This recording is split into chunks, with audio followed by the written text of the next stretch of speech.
How you all doing? Hopefully this video works. I've probably tried 5 videos in here, but I think they all didn't work because interference maybe with the car being plugged in for a power source through a cigarette lighter with a USB. I don't know. So I put my battery pack on the dash and the little cubby and the wire, so I'm running off, a battery pack, an external battery pack. I figured that would work. I'm on my normal settings for 2K, 2.7K. And I'm cruising down I-25. Got the doggy in the back. We're gonna go and do a little hike. I'm thinking over the Gold Camp collapsed tunnel. That's pretty easy. Won't take too long.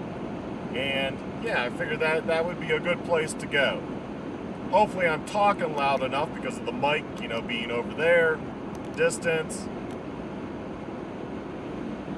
Hopefully you're not picking up too much of the outside noise, but hey, it's a car, it's a truck.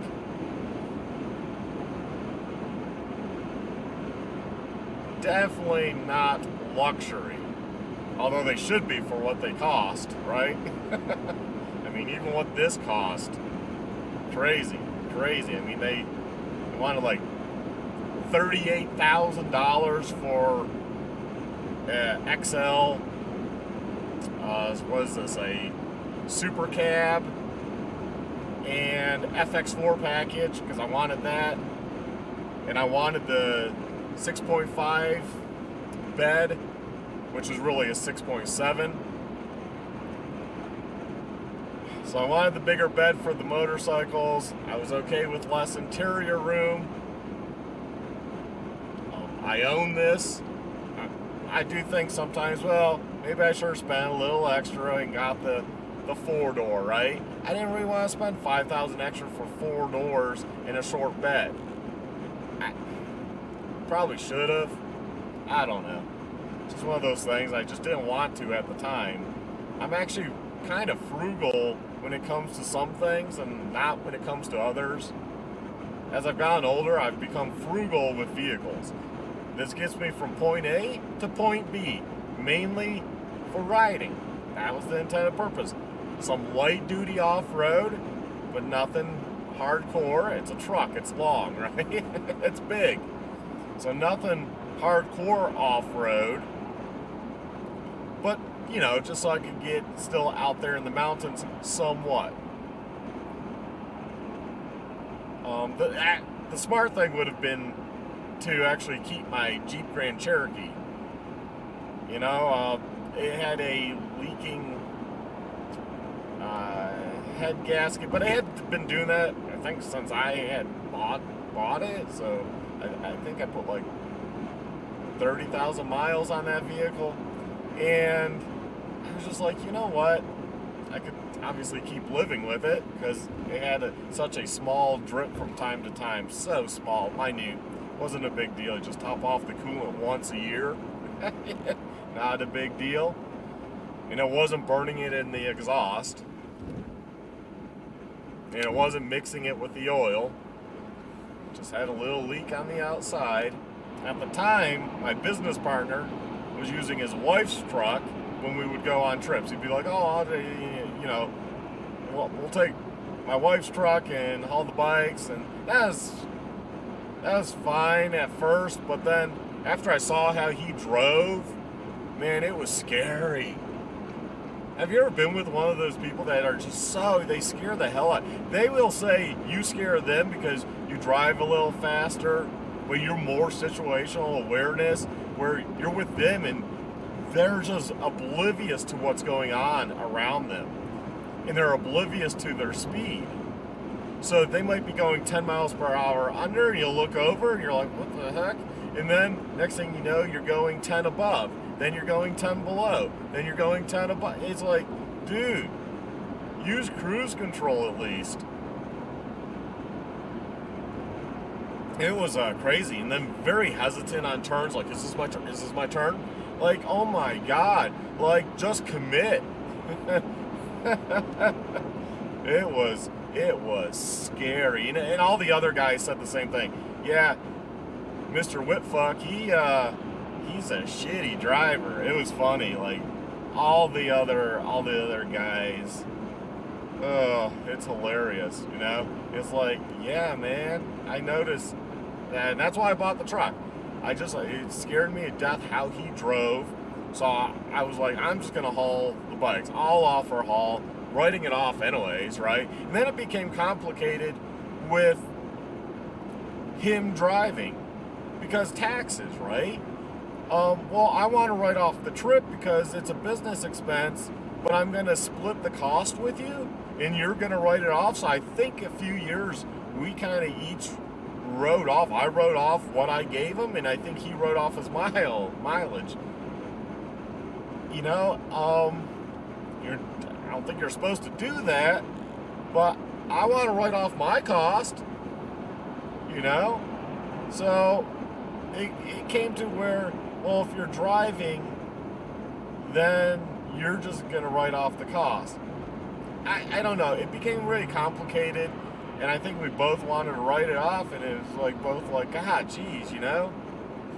Come on.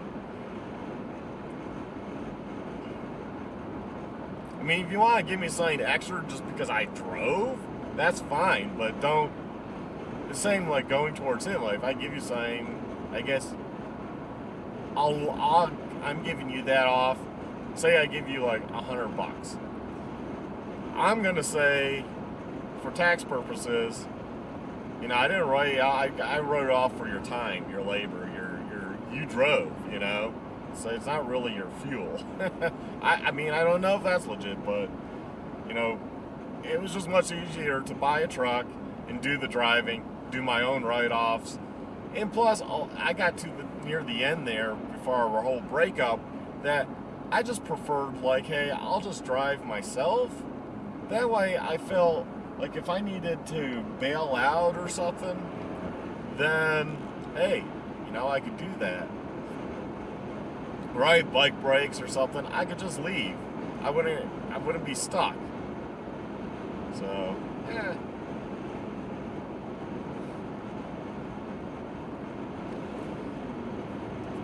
This guy was hauling ass up to, it's like, this is a 65 zone.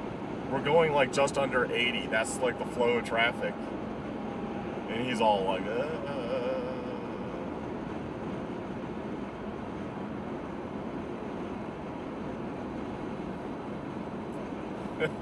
I love people that want to do like 100. It's like, we're going over the speed limit. We're passing people on the right, and it's not stop cars. And there's a guy in front of me and the other people. It's like, you're not going to get anywhere. I wish I could easily turn the camera, because then you'll see, like, where are you going to go from behind me? God, drivers. Yesterday must have been a full moon or something, because it was hilarious. We had a guy run a stop sign. Oh, what did we have? Oh, we saw a person oddly parked in the middle of the road, like they were doing a U-turn to go the wrong way in a wide section of road. Like, what the heck, you know? Like, what are you doing?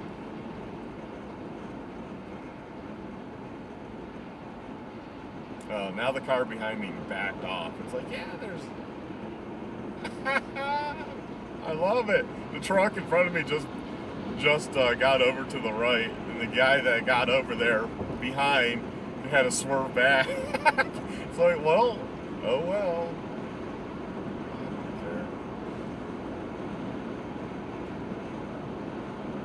There, we'll let him by. He's like being antsy.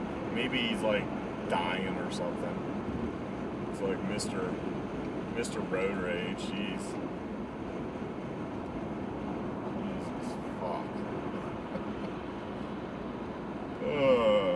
Give him the number 1 symbol, call it a day. What are you doing? Anyways, yeah, crazy people are always on the road. I'm doing 80. Obviously, gas prices haven't affected anyone. I'm still, what it says on the truck right now, going this speed.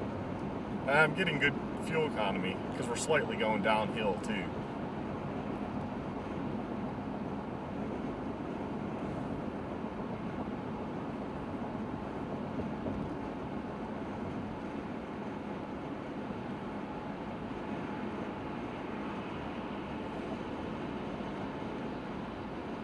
I find it funny how people get so in a hurry, like, gotta go, man, gotta go, I gotta get there. And then, like, you'll catch up to him at the, like, same exit. That's always hilarious. You're like, wow, you did all those maneuvers, swerving back and forth, going from that lane to this lane to that lane, and I am just catching up to you going even flow. Well, you did a lot of work to not go anywhere. Yeah, people. See, I got a slow car in front of me. No one over here. We'll go ahead and get over. Yeah.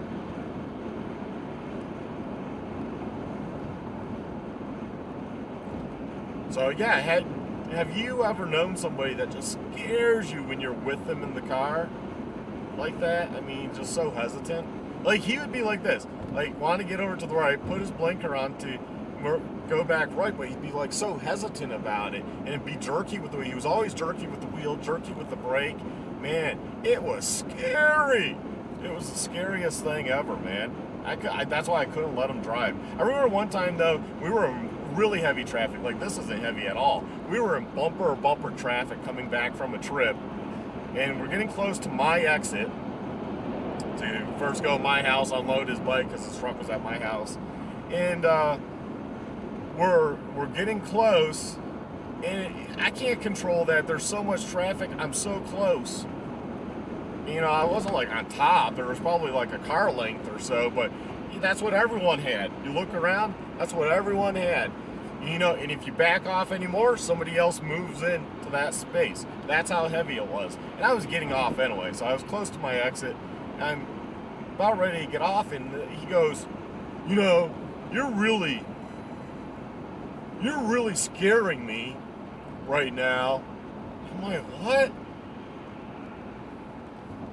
And I think I said something like, just shut up.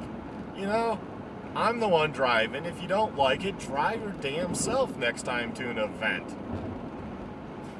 You know, it's like, geez, if you don't like how somebody drives, like I did, I bought a freaking truck. I spent $31,000 just so I didn't have to have him drive. And on the trips, he was always like, oh, you know, I can drive for a bit if you're tired. No, I'm not. Absolutely not. I think I let him one time, but it was like, typically it was like, absolutely not. Not gonna let you drive. You gotta be insane.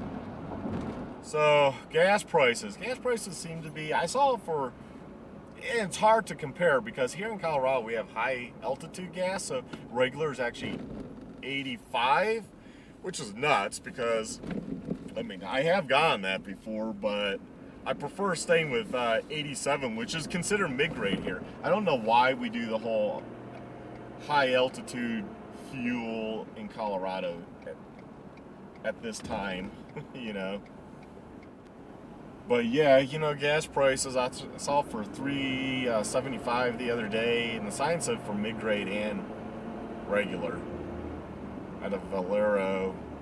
But you look at other stations, and it's like $4.59 for premium, which is what I get if I'm stocking up on fuel.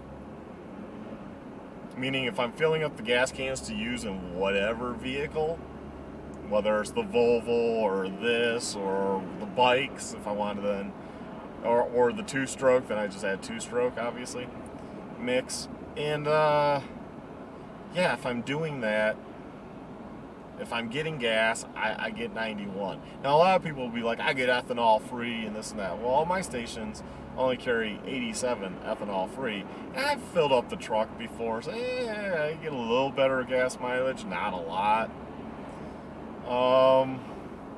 You know, as far as it storing in the bike, I don't know. I use my bikes enough that I've never had a problem with stored fuel. Shit, as I was telling the neighbor, I have a power washer. I'm like, have you ever seen me use it? He's like, no. And I'm like, yeah, it's been a while. I go, but when I do pull it out every few years, guess what? That beep was the tire pressure monitor in these winter tires. Needs a new battery. Anytime I pull it out at a couple years, it starts right up. I have no problem. So I don't know. I've never had an issue. I won't say I won't have an issue. It's been quite a while since I've started the power washer lately. Maybe I should do that this summer and decide if I even want to keep it or just, sell it for like $50. It's a nice one. Clean it up if I need to clean it up to have it run good. And then, I'll just sell it for $50. I'm not using it. I've only been this way like once. It's like old folks' home, I do believe, up here. The Broadview Patio Homes. Just fancy apartments, or it's old folks' place? Senior living. I think it's senior living by how it looks. Because you have like dedicated entry and exits. It's a detour.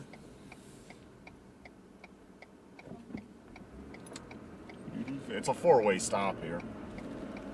And as you notice, I look left, right. I look many times because I don't trust people. Even though I didn't initially see vehicles, you don't know. That's why I stop. So many people roll stop signs. I don't understand why. It doesn't save you anything.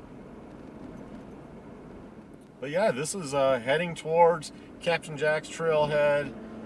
It's a different way you go for the Gold Camp parking lot for, what's the trails? For like over the tunnel. So I don't quite know. I'm going this way because I typically go Captain Jack's parking lot to obviously unload and ride the motorcycle. But there's still snow, and we're going to get a bunch of our snow, so weather report won't really matter here. It won't really matter. But just to check out in the dog, so I don't know if we'll hike the single track some or probably just go right to the tunnel, which I can do. Should be able to do at least. Oh, coming up to a bike. It's a narrow road. I hate them. Of course he's going to stay right in the middle.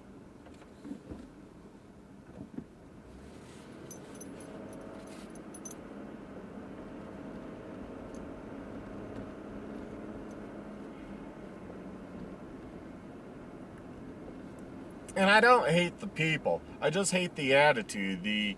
I'm on the road. I know I'm going to be going a lot slower than vehicles, and I'm going to block you. Like, come on. There's certain roads where you probably shouldn't be. I don't know. It's just me. We have so many bike paths in Colorado that they're, at least on the Front Range, that there's really no reason to ride your mountain bike or road bike on the road. There's really no reason to do that.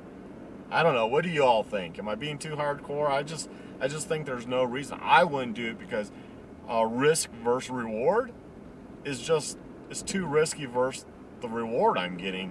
Where I could go to a bike path, which we have many, and be in the paved bike paths I'm talking about, and go do that and be safe, and not cause conflict on the roadway. I've never gotten in conflict with a bicycle on the road, but I've seen people where the bike was just as much in the wrong as the vehicle, as they say, two wrongs don't make a right. A tourist in front of me from Florida, it looks like. It means they're going to go really slow. There's a problem with this area, even on a cloudy day like this. I think everyone says, hey, you got to go check that out. There's some good views, and you can go hike, and it gets pretty touristy. Which means they'll stop in the middle of the road, they'll take pictures, they'll just do the bonehead maneuvers because they've never been on a dirt road in the mountains, because we'll turn to dirt up here. And it's just like, wow, what are you doing, man? What are you doing?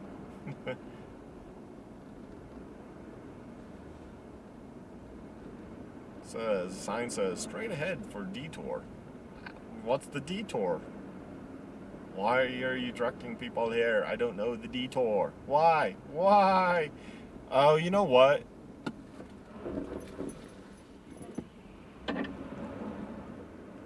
That's the garbage for up here for the homes. Personally, I wouldn't want to live up here just because dealing with people. Wouldn't want to deal with people. Tourists.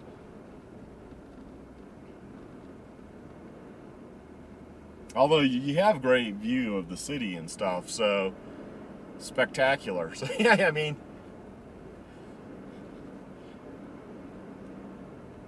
but this is Colorado. There's a lot of different type of spectacular views.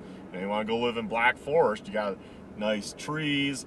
You got where we live, we got awesome view looking at Pikes Peak versus being over here. Obviously, you can't see Pikes Peak because you're on the mountain essentially. So different. I guess if you want the city view versus a mountain view versus views of trees and woods, yeah, people have different taste. I really like water views personally, lakes, oceans. Okay, I wish I could turn you around. There's a guy doing a U-turn in a. You'll see as I go. I don't know. I guess he was coming out of that parking lot or doing a U-turn. He like barely fit. I mean, there's a spot right there, but you know that's what I'm saying. You get bonehead people up here doing stuff.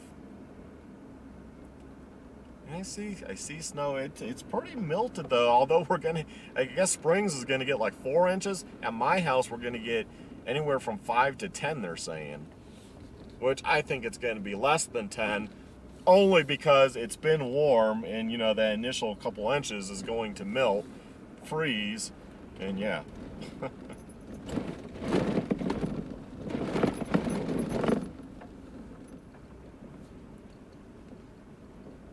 So hopefully you enjoy the drive to the Gold Camp Tunnel parking lot, which is a paved lot. Like coming the other way, it's paved to the top. So this really isn't a friendly way for cars, although they do it. But some of the potholes are pretty deep.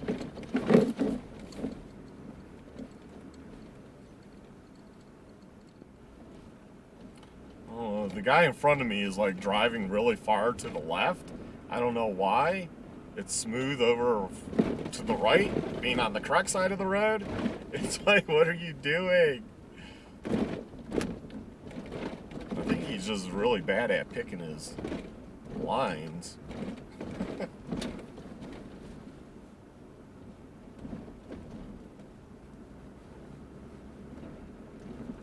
Okay, we're almost to the parking lot. So, should be just right around the corner. Yep. Okay, hopefully it's good. Hopefully, you know, it's not like cram-packed. It looks fine so far. Yeah, it's fine.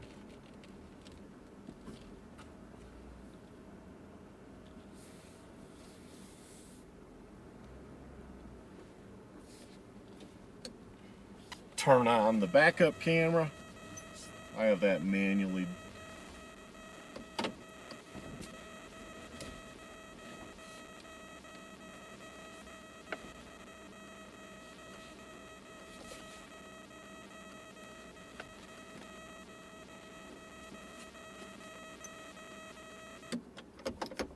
Being that it's a little harder to get up here because you have to come the dirt way, you know, it's probably a little bit safer right now. Anyways, hopefully you enjoyed that, and I'll do a different video actually hiking and vlogging with a twist with my buddy here, Twister. So check that one out. Have a good one. Stay well. Take care, my friends.